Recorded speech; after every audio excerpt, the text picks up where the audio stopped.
I'm Nigel. And I'm Brad. And together, we're on a quest to uncover the grassroots innovation that makes Australia a very clever nation. Ingenious Oz is touring the Northern Territory, where remote locations and tough conditions bring out incredible creativity in all sorts of people. Nige, what's the speed limit again? It's a lot faster than you've been going, mate.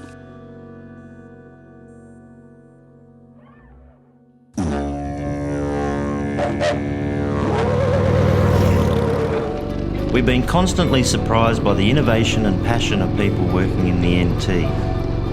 And Tjanpi Desert Weavers in Alice Springs is another example. Tjanpi sells the artworks of over 400 Indigenous women locally and now internationally. And as you're about to see, they do much more than that. So Tjanpi Desert Weavers is the social enterprise arm of MPY Women's Council. So this is an Aboriginal Women's Council. It's started and led by Aboriginal women. It's got really good governance, and those women direct all of the services that we provide across the land, and the aim of those services is to increase the well-being of women and their families. We're providing an income to the women so they can live on country and support their families, and that improves the well-being of their families and ultimately the whole community. This deep connection with country is something so intrinsic and so within them that you can't separate the woman from the country. You know, I was just working with an artist early this morning, and she was saying to me, "I am my chukapa." You know, we were asking her for a title for something, a self-portrait that she had done, and she would say she couldn't understand why we were trying to differentiate her from her work.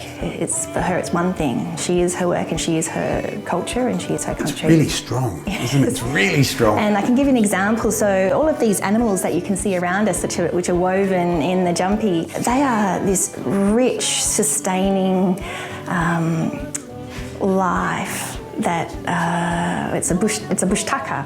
You know, the people wander around on the lands going hunting and collect the bush tucker or gather up the fruits or, you know, the animals, and that's such a deep part of their way of being, and that's a whole culture in itself, which also has this incredible richness and nourishment you can just sort of feel the periphery of. Would it be fair to say this is even though you're not for profit, this is the profit driver, this is the commercial driver to support the communities, yeah?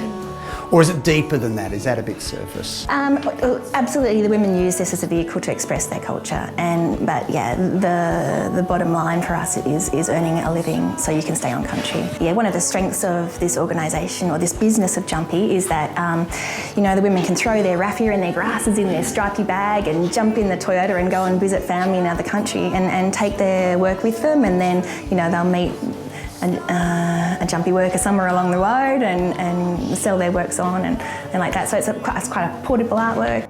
It's not until you visit the NT and see the landscapes, listen to the stories of people like Ananda, that you begin to appreciate that for many, what they do is more than just work.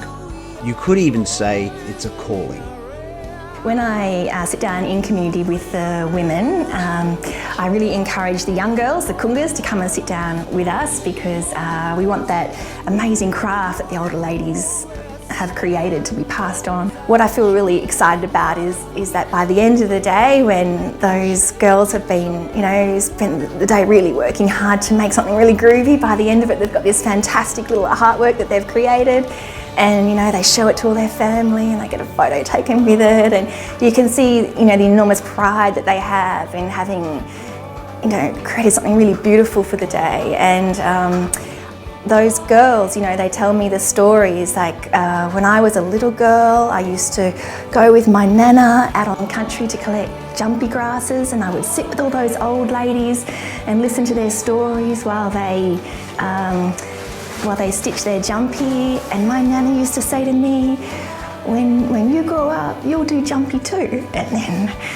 those ladies are doing it now. Those young kungas, those girls, they're all sitting there saying, and now look, I'm doing Tjanpi, like my nana said.